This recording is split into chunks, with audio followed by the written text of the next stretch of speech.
April 4th, 2024, approximately 11:30 a.m.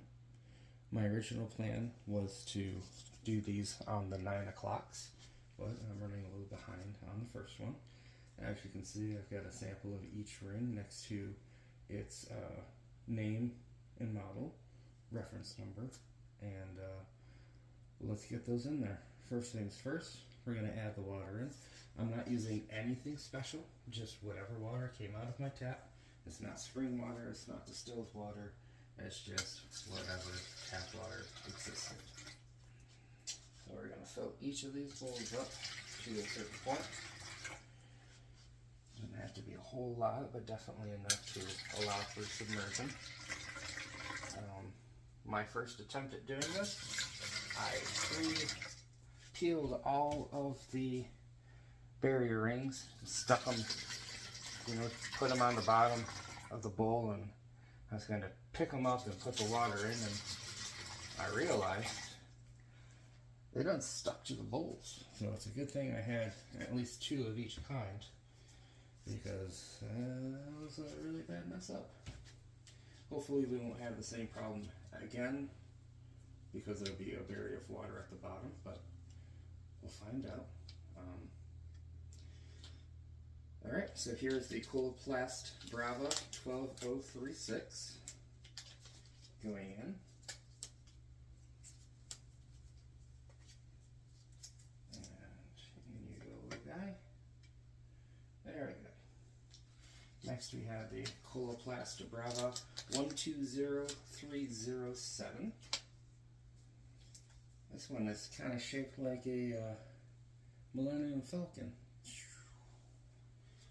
Okay, stop playing with the experiment. Let's just keep working. Alright, so that's going to go in. Voila. Next we will do the Ekin Cohesive 839005. The Ekin is the Convatec line of barrier rings.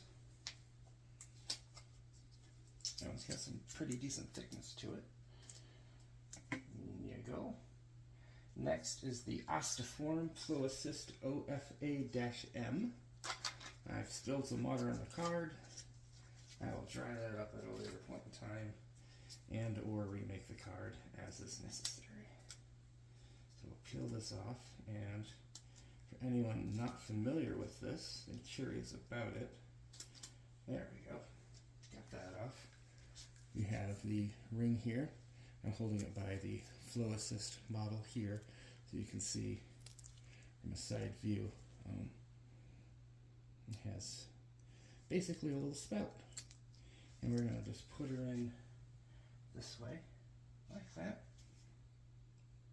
It's floating. Interesting. Perhaps the plastic on it creates a buoyancy. Well, I'm going to submerge it with my hand, just to ensure that it does get full coverage of water. Now it's underneath. Next I'll put in the Hollister Adapt 7805. And this one's still out of the water a little bit. You need to be in the water. Oh yeah, these are definitely going to have some sort of a sticky issue. Oh no, that's not terrible. They're freely moving on the bottom. That's good, that's good. I was very concerned about them forming an adhesion to the bottom of the bowl and not giving each side a proper exposure to water.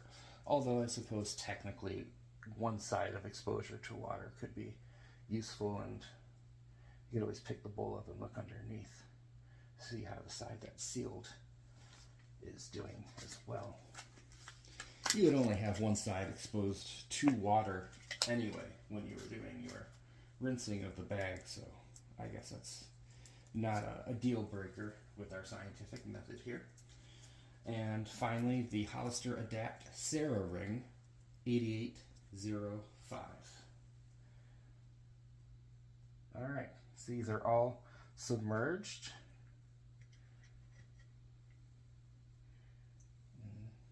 They do move at the bottom of the bowl still. That's very encouraging indeed. Okay, so we will check back in on these Um, Probably around 9 o'clock tonight. I'm going to try to get back onto the 9 o'clock schedule. I'll see you then.